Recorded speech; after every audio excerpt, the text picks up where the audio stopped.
আসসালামু আলাইকুম ওয়া রাহমাতুল্লাহ। স্টেপ বাই স্টেপ এর ধারাবাহিক ক্লাসে সবাইকে স্বাগতম। আমি এখন তোমাদেরকে দেখাবো নবম দশম শ্রেণীর সাধারণ গণিত ত্রিকোণমিতিক অনুপাত। চলো ধাপে ধাপে শুরু করা যাক।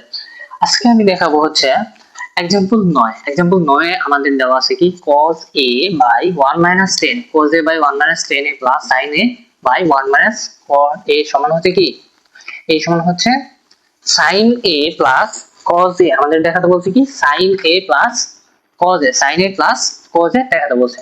চলো ধাপে ধাপে শুরু করা যাক। তাহলে আমরা লিখতে পারি হচ্ছে left hand side cos a by 1 minus 10a plus sin a by 1 minus cot a। ঠিক আছে। আচ্ছা, এই অঙ্কটা সমাধান করার জন্য আমাদের যে সূত্রগুলো লাগবে সেটা হচ্ছে, আমি একটু লিখে দিই। 10a সমান হচ্ছে কি sin a by cos a, আর এটা হচ্ছে cot a সমান হচ্ছে cos a by sin a। ঠিক আছে, এই দুইটা সূত্র আপাতত আমাদের এখন লাগবে। ঠিক আছে, চলো তাহলে এই সূত্রগুলো এখানে অ্যাপ্লাই করি। ঠিক আছে, তাহলে উপরে যা আছে তাই থাকবে। cos a 1 minus 10 সমান আমরা কি জানি sin a by cos a plus plus উপরে যা আছে তাই থাকবে sin a 1 মাইনাস cot সমান আমরা কি জানি cos a by sin a। ঠিক আছে, এখন দেখো উপরে যা আছে তাই থাকবে cos a। এখন দেখো প্লাস মাইনাস আকার আছে, তাহলে কি জানি আমরা লসাগু করতে হবে।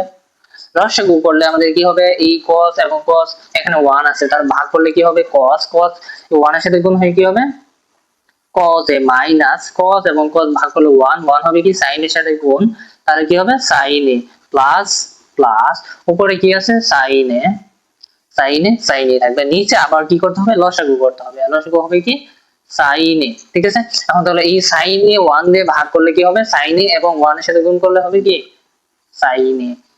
সেম ভাবে এটা আর এটা ভাগ করলে 1, 1 হবে কি cos এর সাথে গুণ, তাহলে কি হবে cos a। ঠিক আছে, এখন দেখো এইটুকু হচ্ছে কি ভাগ আকারে আছে। আমরা জানি কি ভাগ আকারে থাকলে কি হয়, ভাগ আকারে থাকলে গুণ করতে হয়, গুণ করে উল্টেই দিতে হয়। তাহলে কি হবে cos a বাই, এটা নিচে আছে এটা উপরে লিখলাম, এটা উপরে আছে এটা নিচে লিখো, cos a minus sin a। ঠিক আছে, cos a minus sin a, এখানে প্লাস তার জন্য কি প্লাস, এখানে উপরে কি আছে sin a ইনটু এখানে কি আছে নিচে আছে sin, তাহলে উপরে লিখবো হচ্ছে কি sin a, আর নিচে হচ্ছে উপরে হচ্ছে sin a minus cos a। ঠিক আছে, আচ্ছা এখন দেখো এইটুকু কি হয়ে গেল, এখন আমাদের ভাগ আছে এটা গুণ করে দিলাম, গুণ করলে কি হবে এটা উপরেটা যা আছে তাই হবে, আর নিচেটা কি হবে গুণ করলে উল্টে যাবে। এখানে নিচে cos আছে ওখানে উপরে চলে গেছে, এখানে উপরে আছে এটা নিচে চলে গেছে, সেম ভাবে এটাও। ঠিক আছে, ওকে। তাহলে এখন এই cos এবং cos উপরে গুণ আকারে আছে, তাহলে গুণ আকারে আছে, তাহলে কি হবে এখানে cos ইনটু cos কি হবে cos স্কয়ার, আর নিচে আছে কত cos a minus sin a। ঠিক আছে, প্লাস এখানে sin ইনটু sin কি হবে sin স্কয়ার a, আর এখানে আছে কত sin a minus cos a। ঠিক আছে, এখন দেখো এইটা আর এটা আমাদের সেম বানাতে হবে। সেম বানানোর জন্য আমাদের কি করতে হবে, একটু কাজ করতে হবে, সেটা হচ্ছে কি cos square a by cos a minus sin a plus এখানে যা আছে তাই লিখি।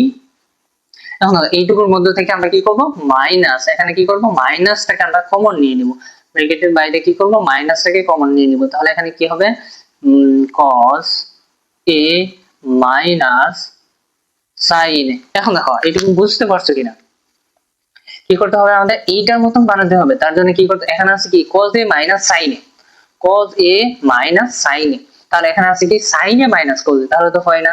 আচ্ছা, তাহলে এই জন্য আমরা কি করছি মাইনাসটাকে কমন নিয়ে নিছি। এখন মাইনাসটাকে কমন নেওয়ার কারণ হচ্ছে দেখো, আবার যদি এই মাইনাসটা গুণ করে দাও তাহলে কিন্তু আগের দিকে দেখো প্লাস এবং মাইনাসে গুণ করলে কি হয় আবার মাইনাস cos a, মাইনাস এবং মাইনাস গুণ করলে কি হয় প্লাস sin। দেখো সেম কিন্তু আবার আগের দিকে চলে আসছে, তাহলে আমাদের এই লাইনে কোনো সমস্যা নাই। ওকে, তাহলে এরপরের লাইন দেখো, তারপর এরপর লাইন হচ্ছে কি যা আছে তাই cos square a by cos a minus sin a। এখন দেখো এই প্লাস এবং মাইনাসে গুণ হয়ে কি হয়ে যাবে, মাইনাস হয়ে যাবে, উপরে যা আছে তাই থাকবে sin স্কয়ার a, আর এখানে হচ্ছে কি cos a minus sin a। ঠিক আছে, ওকে। এখন দেখো মাইনাস এর আছে দুইটা, তাহলে আমরা কি করতে পারি, লসাগু নিতে পারি। লসাগু নিলে কি হবে দেখো তো, cos a minus sin a লসাগু।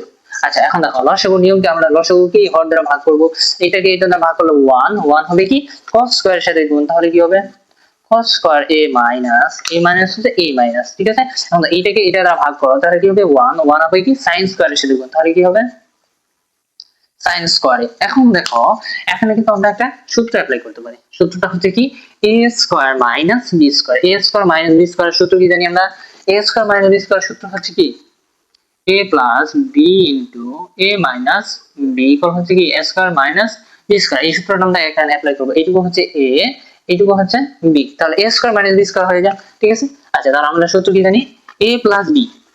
সূত্র হচ্ছে কি a প্লাস b, এ হচ্ছে কোনটুকু আমাদের cos, প্লাস b হচ্ছে কোনটুকু sin, ইনটু কি আছে a minus b cos a minus b হচ্ছে sin। ঠিক আছে, এখন দেখো এইটুকু সমান আমরা এই সূত্রটা ফেলাইলাম, আর নিচে আছে কি cos a মাইনাস sin। ঠিক আছে, এখন দেখো এখান থেকে কি করা যায়, এখান থেকে cos a minus sin a এবং cos a minus sin a কাটা। ঠিক আছে, এখন দেখো এখান থেকে আমাদের থাকে কি, তাহলে থাকে হচ্ছে কি cos a plus sin a।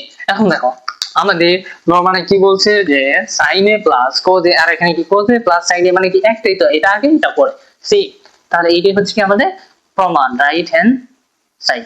আচ্ছা এই অঙ্কে যদি কোথাও যদি না বুঝতে পারো তাহলে অবশ্যই আমাকে কমেন্টে জানাবা, আমি আরো ভালো করে বোঝানোর জন্য চেষ্টা করবো। আজকে এই পর্যন্তই।